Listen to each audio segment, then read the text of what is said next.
One quiet night during the height of the war, the Atlantic Ocean was a graveyard. Thousands of miles away, steel behemoths tore each other apart, and the depths were filled with the wreckage of a world tearing itself at the seams. But here, on the American coast, the water was just water. It was a barrier, a shield, until a dark shape appeared, just off the shoreline. It didn't arrive with the scream of dive bombers or the roar of artillery. It arrived with a terrifying, predatory silence. A submarine. An enemy submarine. It had crossed the entire treacherous expanse of the ocean, evaded destroyer patrols, slipped past sonar nets, and reached the vulnerable shoreline of the United States. It was sitting there in complete, unbroken silence. From the conning tower of that vessel, the town lights were perfectly visible, reflecting like scattered diamonds across the black water. Homes, streets, families sleeping peacefully in their beds, completely oblivious to the apex predator lurking just beyond the surf. This machine had the payload and the power to destroy everything in its sights within minutes. It could turn this postcard town into a burning inferno before the first air raid siren even had a chance to wail. But something inexplicably strange happened that night. No torpedo tubes were flooded. No cannons were fired. No alarms sounded across the terrified coast. And by the time the morning sun broke over the horizon, painting the sky in peaceful pastels, the submarine was gone. The town of Harbor Point was the exact kind of place people thought the war could never possibly reach. It was a picturesque, deeply quintessential American coastal town clinging to the eastern seaboard. It was the kind of place where everyone knew their neighbors, where the local bakery opened at 4 a.m., and where the biggest concern was whether the winter storms would damage the docks. Fishing boats lined the harbor, bobbing gently against their moors. Their hulls were scarred from years of battling nor'easters, not shrapnel. Street lamps glowed with a soft, amber warmth along the waterfront, casting long, peaceful shadows over the cobblestone streets. Most nights were overwhelmingly calm. The only soundtrack to life in Harbor Point was the rhythmic, hypnotic sound of waves slapping against the wooden pylons, and the mournful, distant echo of foghorns calling out across the mist. But during a global war, even the most peaceful towns carried an invisible, heavy burden.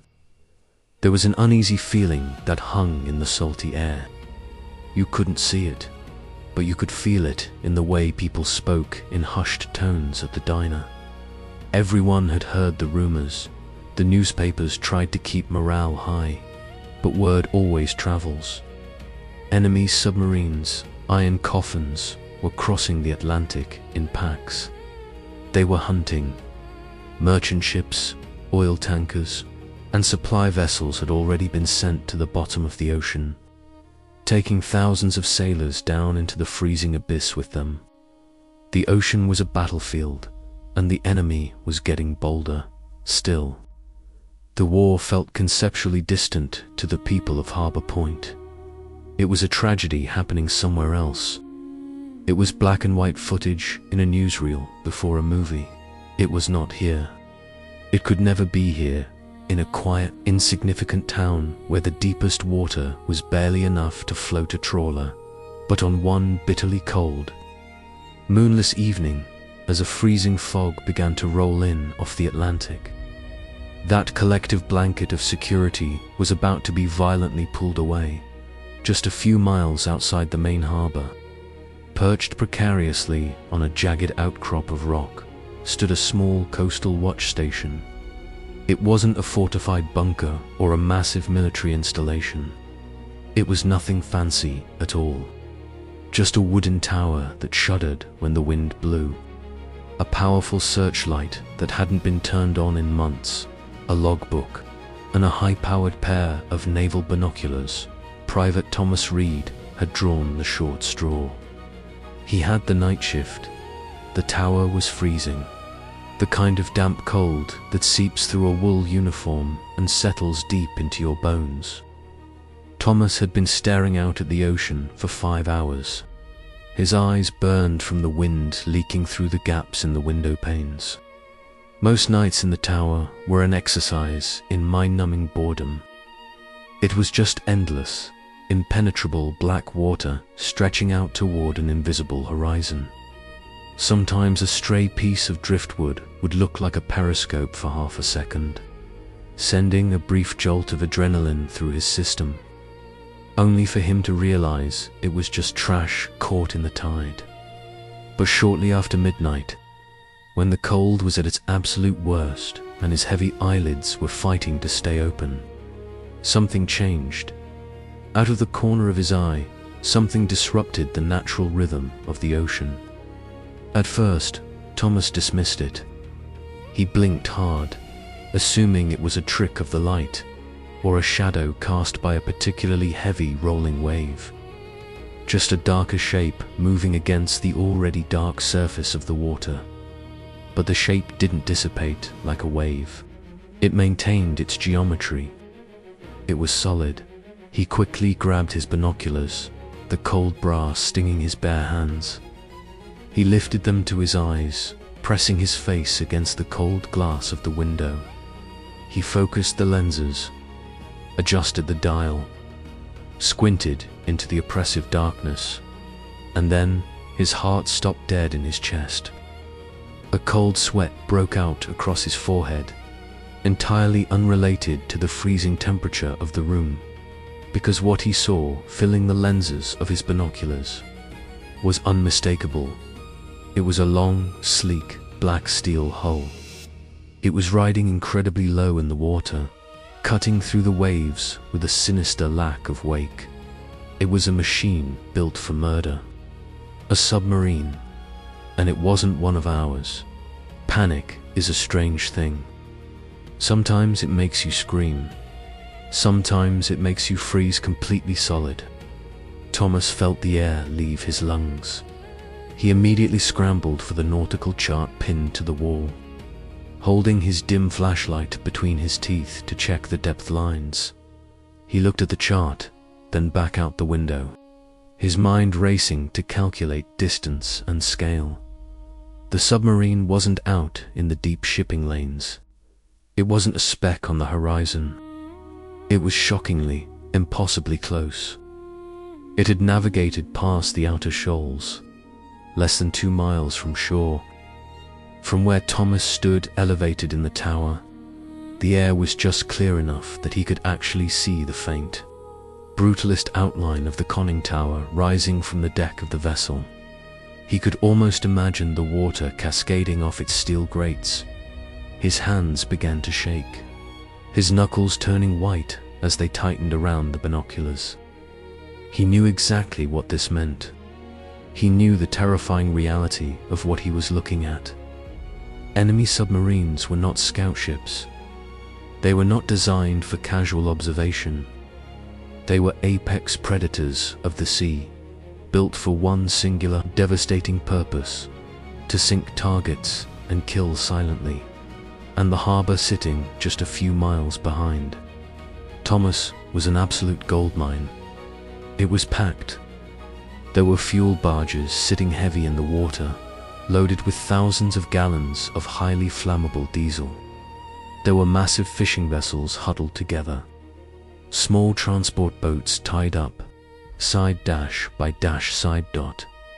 If that submarine opened its outer doors and fired even one single torpedo into that cluster of ships, the entire harbor would erupt in a catastrophic fireball. The explosion would shatter windows for miles. The burning fuel would spread across the surface of the water, igniting the docks, the warehouses, and eventually the homes sitting right on the waterfront. Thomas dropped the binoculars. They clattered against his chest on their leather strap. He lunged across the small room and reached for the heavy, black field phone bolted to the wall beside the desk. He cranked the handle desperately, preparing to scream into the receiver to the Coastal Defense Command, to wake up every anti-submarine destroyer within 100 miles. But before the operator on the other end could even pick up the line, Thomas stopped. He looked back out the window. The submarine had stopped moving. The massive steel predator simply sat there. Its engines must have been cut, or idling so low they produced no wake. It floated silently in the black water, a ghost ship hovering on the edge of the human world. Thomas held the phone receiver an inch from his ear, the static hissing in the background. "Hello, Station 4. Go ahead," a tired voice crackled through the earpiece. Thomas didn't answer. He couldn't. He was paralyzed by the sheer anomaly of the situation. Minutes passed. Agonizing, incredibly long minutes where every second felt like an hour. Nothing changed. There was no sudden flurry of movement on the deck. No sound of compressed air rushing into ballast tanks to dive. No telltale streak of white bubbles in the water that would signal a torpedo had been launched. Just nothing. No attack. No sound except the relentless winter wind rattling the glass of the watchtower. Thomas slowly set the phone down, not hanging it up, but leaving the line open. He picked his binoculars back up. His finger hovered instinctively over the heavy red alarm switch on his desk that would trigger the town's air raid sirens, plunging Harbor Point into immediate blackout protocols. But the longer he stared through the lenses, the stranger and more psychologically unbearable the situation became, because submarines absolutely did not behave like this. It went against every naval doctrine written for subsurface warfare. If an enemy U-boat had taken the massive risk of creeping this far into shallow, enemy-controlled coastal waters, it meant they had a target. They would execute a shoot and scoot maneuver.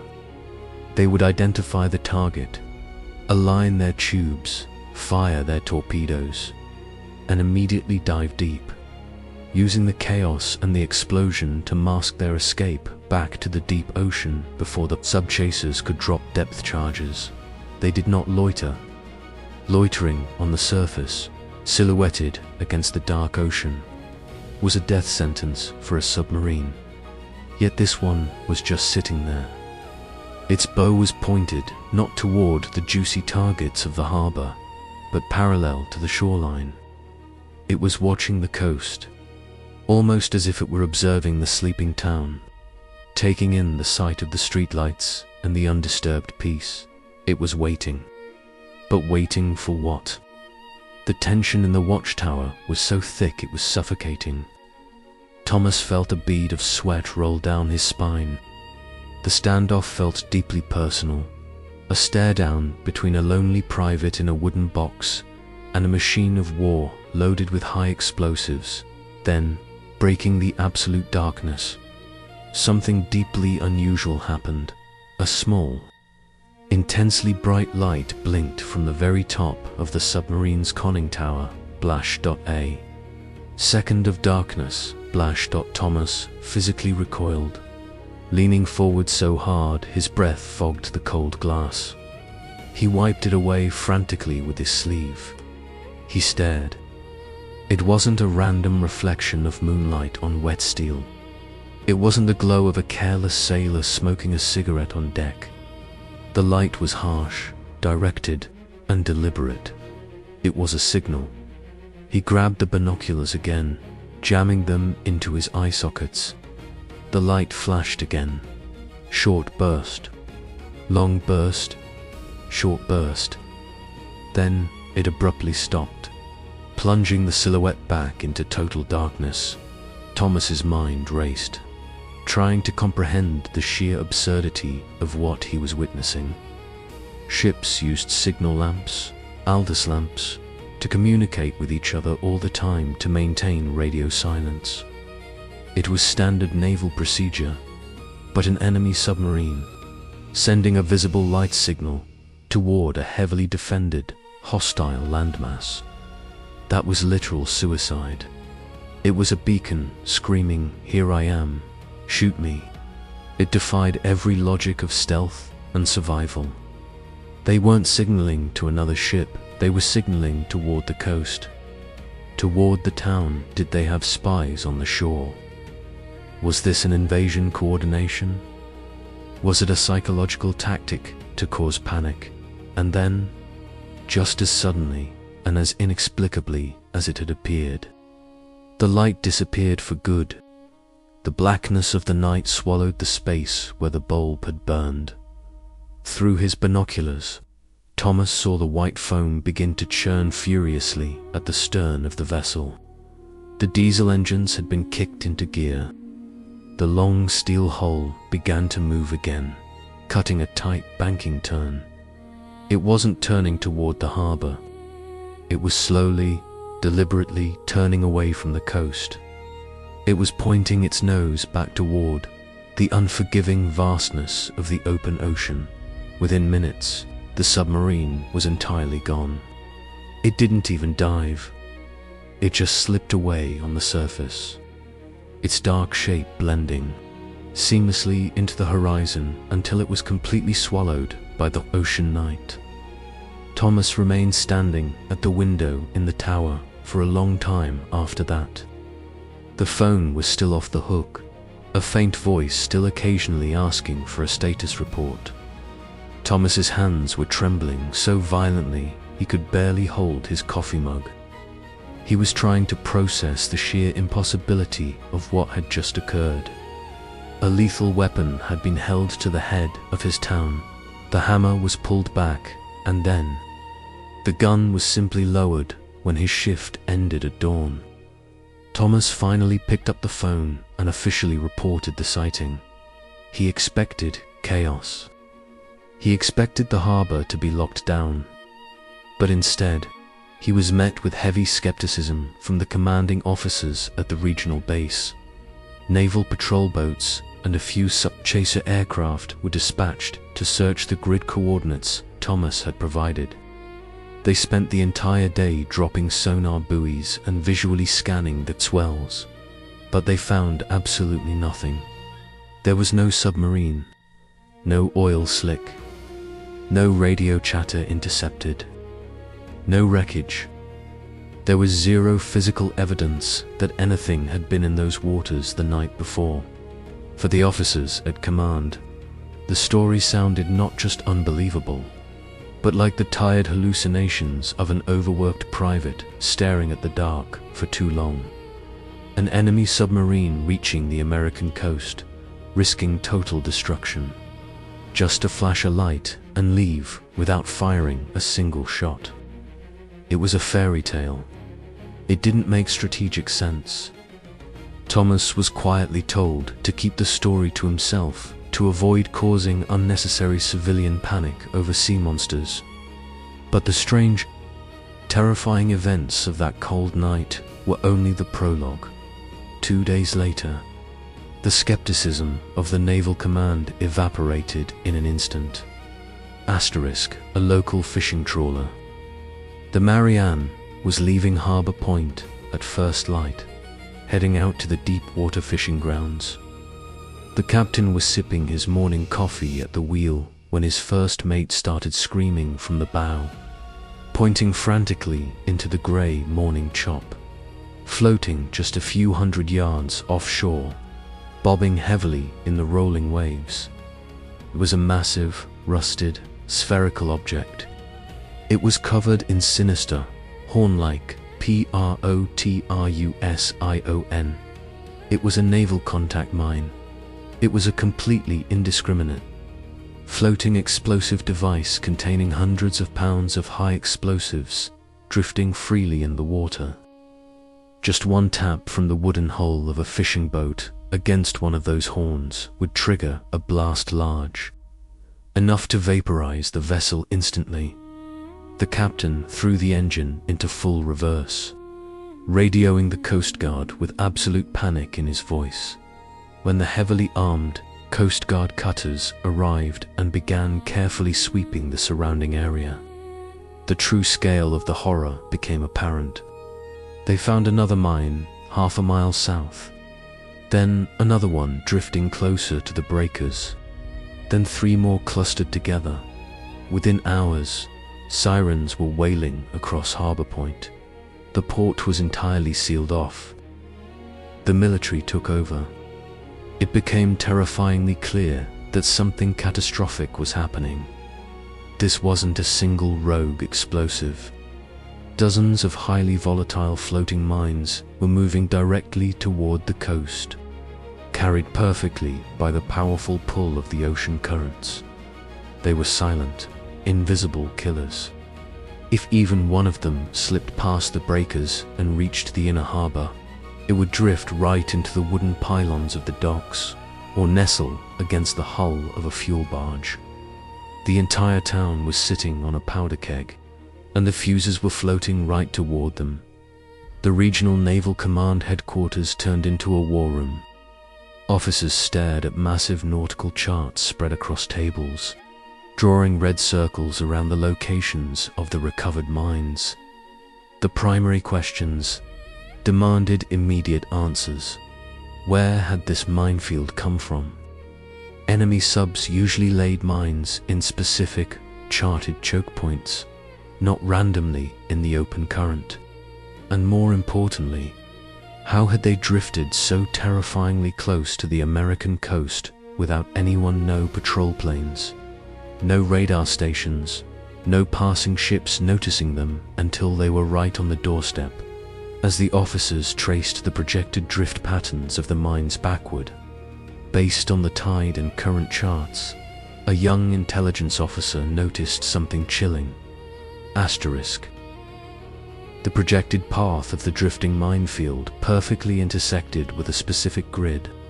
Coordinate on the map. Someone pulled the logbook from 2 nights prior. They read the dismissed report from the lonely watchtower outside harbor. Point. The sighting by Private Thomas. Read the exact coordinates where he claimed an enemy submarine had been sitting perfectly still on the surface. Suddenly, the disparate, confusing pieces of the puzzle began to violently snap together. What if the submarine hadn't been targeting the town at all? What if, while running on the surface under the cover of darkness, its crew had accidentally discovered this massive, drifting minefield first? The officers looked at each other in stunned silence as the realization set in.